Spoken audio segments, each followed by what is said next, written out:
یہ ڈاکٹر شرافت علی ہیں، ہربلسٹ ہیں یا حکیم ہیں۔ پہلے آپ ان کی ویڈیو دیکھیں جس میں یہ فرما رہے ہیں کہ الرجی کی وجوہات کیا ہوتی ہیں اور اس کا علاج کیا ہے۔ پہلے ویڈیو آپ دیکھ لیں، اس کے بعد ہم بات کرتے ہیں۔ میرے محترم بھائیوں، خارش کے لیے دوائی نہ کھاؤ، اس کو پھر سمجھو۔ ہم جب پیچھے تھوڑا سا 50 سال پیچھے جائیں تو بڑے کیا کہتے ہوتے تھے؟ جس کا خون گندا ہو جاتا ہے اس کو خارش اور پھوڑے ہوتے ہیں، کہتے تھے۔ اچھا یہ حقیقت ہے کہ کہانی ہے؟ حقیقت ہے۔ جو تو پرانے لوگ ہیں وہ جانتے، کہتے ہیں ہاں خون گندا ہوتا تھا اور ہمیں کہا جاتا تھا کہ خون صافی پیو، اور لوگ نیم رگڑ کے پیتے ہوتے تھے، ہوتا تھا نا ایسا۔ اچھا خون میں گردش کون کرتا ہے؟ خون میں گردش کون کرتا ہے؟ خون میں شیطان گردش کرتا ہے۔ میرے محترم بھائیوں، خون میں حدت آتی ہے، جس کو خارش ہوتی ہے نا اس کو جلن ہوتی ہے۔ اس کو کیا ہوتی ہے؟ جلن ہوتی ہے۔ تو پہلے توبہ کرنی ہے۔ دوسرے نمبر پہ میرے محترم بھائیوں، سکنجوی بنا کے پیو۔ کیا بنا کے پیو؟ کبھی چینی کی سکنجوی نہیں بنانی، ہمیشہ گڑ کی سکنجوی بنانی ہے، ہمیشہ گڑ کی سکنجوی بنانی ہے۔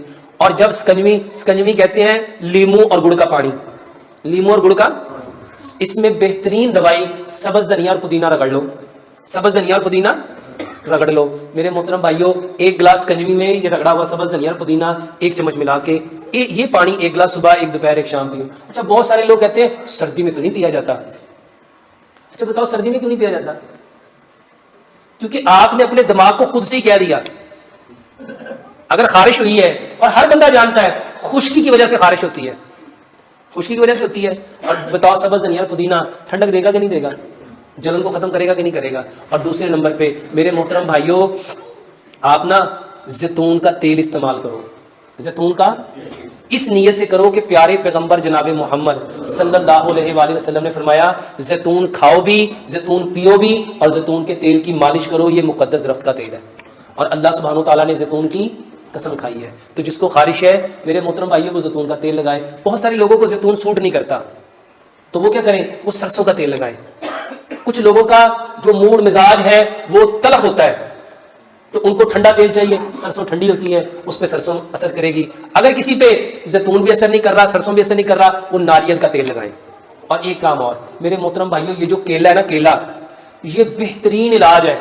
کسی کو تدر ہو جائے، چمبل ہو جائے، سورائسس ہو جائے، میرے محترم بھائیوں خارش ہو جائے، یہ کسی کو یہ چھوٹے چھوٹے داغ پڑ جائیں، بچوں کے یہاں کانوں پہ اکثر دانے نکل آتے ہیں، کیلا لو، بسم اللہ پڑھو، سورۃ فاتحہ پڑھو، اس کو ملو، صبح بھی دوپہر بھی شام بھی، یقین جانو دوائی کھانے کی ضرورت نہیں پڑتی۔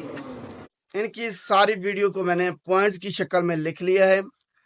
اب اس پہ تفصیلاً جو ہے نا روشنی ڈالتے ہیں۔ سب سے پہلے انہوں نے الرجی یا خارش اس کی وجوہات بتائی ہیں۔ وہ 2 وجہ انہوں نے بتائی ہے۔ ایک انہوں نے کہا ہے کہ اس کی وجہ خون کا گندا ہونا ہے۔ دوسری وجہ انہوں نے بتائی ہے کہ خشکی کی وجہ سے خارش الرجی ہوتی ہے۔ لیکن ہماری جو ماڈرن سائنس ہے، جو اسٹیبلش سائنس ہے، وہ تو الرجی خارش کی وجوہات کچھ اور بتا رہی ہے۔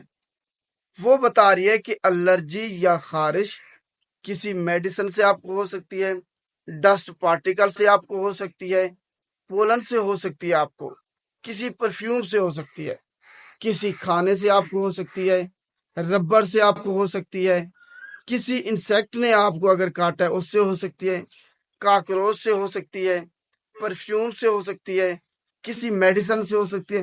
تو یہ تو الرجی کی وجوہات مختلف بتا رہی ہے سائنس۔ بہرحال آگے چلتے ہیں۔ وجوہات، سب سے پہلے الرجی خارش کس وجہ سے ہوتی ہے؟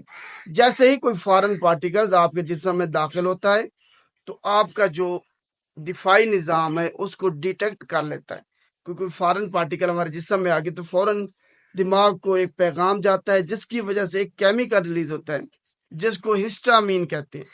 اس کیمیکل کے ریلیز ہونے کی وجہ سے خارش ہوتی ہے۔ وہ سمجھتا ہے کہ کوئی ہارمفل جو ہے نا فارن باڈی، فارن پارٹیکل جسم میں داخل ہو گیا ہے، اس کو مارا جائے، جس کی وجہ سے وہ ریلیز ہوتا ہے۔ حالانکہ یہ ڈسٹ پارٹیکل پولن یہ ہارم لیس ہیں۔ تو یہ وجوہات ہیں الرجی کی۔ آگے چلتے ہیں۔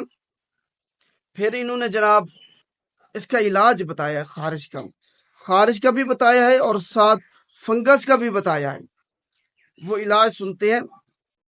انہوں نے کہا ہے کہ شکنجبین استعمال کریں آپ، لیمو اور گڑ والی، چینی آپ نے استعمال نہیں کرنی۔ یہ خارش کا علاج ہے شکنجبی۔ دوسرا علاج انہوں نے بتایا ہے کہ زیتون کا تیل لگائیں یا سرسوں کا تیل لگائیں یا ناریل کا تیل لگائیں۔ تیسرا انہوں نے بتایا کہ خارش جو فنگس کا علاج ہے وہ کیلے سے کیا جاتا ہے۔ اب کیلے کو کیا کرنا ہے، آپ نے کیلا لینا ہے، بسم اللہ پڑھ کے سورت فاتحہ پڑھ کے، اب کیلا آپ نے اپنے جہاں پہ آپ کو فنگس ہے، خارش ہے، وہاں پہ آپ نے کیلا لگا دینا ہے۔ تو یہ انہوں نے اس کا علاج بتایا ہے خارش یا فنگس کا۔ ٹھیک ہے، مان لیا انہوں نے ریسرچ کی ہوگی، تو بہرحال ان کے سامنے کچھ سوالات ہیں جو انہوں نے آخر تحقیق کی ہے۔ سب سے پہلے انہوں نے کہا کہ خون کا گندا ہونا، یہ وجوہات انہوں نے بتائی۔ تو ہمارا سوال یہ ہے کہ جو انہوں نے یہ وجہ بتائی، آخر انہوں نے ریسرچ کی ہے، کتنے لوگوں پہ انہوں نے ریسرچ کی ہے؟ کیا سب کا ریزلٹ یہی آیا تھا کہ خارش جن کو تھی کہ خون ان کا گندا ہے، یا پھر ان کو جو ہے نا خشکی کی وجہ سے خارش ہوئی؟ کتنے بندے تھے؟ کیا سارے مرد تھے یا ان میں بچے بھی شامل تھے؟ اور کتنے دن آپ نے ان کو انڈر آبزرویشن رکھا ہے؟ ڈیٹا ہمیں چاہیے اس کا کہ آپ نے جو اتنی باتیں کی ہیں، آخر ان کا آپ کے پاس کوئی ریکارڈ تو ہوگا، وہ ڈیٹا ہمیں چاہیے۔ دوسرے نمبر پر آپ نے جو شکنجبین گڑ والی آپ نے کہا استعمال کریں، زیتون کا تیل استعمال کریں، سرسوں کا تیل استعمال کریں یا ناریل کا۔ اور آپ نے کہا کہ فنگس، خارش کا جو فنگس ہے اس کو کیلے سے ٹھیک کیا جاتا ہے، اس کا علاج کیلا۔ تو آپ نے ریسرچ کی ہوگی، وہ ریسرچ ہمیں دکھائیں۔ اگر فنگس کا علاج ایک کیلے سے کیا جاتا ہے تو ہمیں تو فائدہ ہے عوام کے لیے، کیونکہ ہم as a health care professional ہم تو عوام کی ہی بھلائی چاہتے ہیں۔ اگر کیلے سے فنگس کا علاج ہو جاتا ہے تو ہمیں تو خوشی ہوگی بے حد کہ عوام جو ہزاروں روپے اپنے مفت میں ضائع کر رہی ہیں، زول فیملی پہ ساری، کوئی کیپسول استعمال کر رہا ہے، کوئی اس کا لوشن لگا رہا ہے، کوئی کریم استعمال کر رہا ہے، وہ ان سے بچ جائیں گے۔ ہمارے کچھ سوالات ہیں کہ آپ نے جو علاج کا بتایا ہے، کتنے لوگوں پہ آپ نے ریسرچ کی ہے، ان کا ڈیٹا کیا ہے؟ کیا سب کو خارش خشکی کی وجہ سے تھی؟ سب کا خون گندا تھا؟ سکیبیز بھی تھی کسی کو، ریشز بھی تھے کسی کے؟ کتنے ایک افراد جو ہے نا وہ مرد تھے، بالغ افراد تھے، ان میں بچے کتنے تھے؟ فنگس کی کون سی اقسام تھی؟ ناخنوں پہ بھی کسی کو فنگس تھی یا جسم پہ ہی تھا؟ یہ سب کچھ ریکارڈ ہمیں چاہیے کہ کتنے بندے تھے، کتنے دن تک آپ نے ان پہ کیلا استعمال کیا ہے یا تیل استعمال کیا ہے، انڈر آبزرویشن کتنے دن تک آپ نے ان کو رکھا ہے۔ یہ سارا کچھ ہمیں تفصیلات چاہیے۔ کہیں ایسا تو نہیں ہے کہ آپ رات کو سوتے ہیں، صبح اٹھ کے آپ یہ ٹوٹ کے نسخے بتا دیتے ہیں۔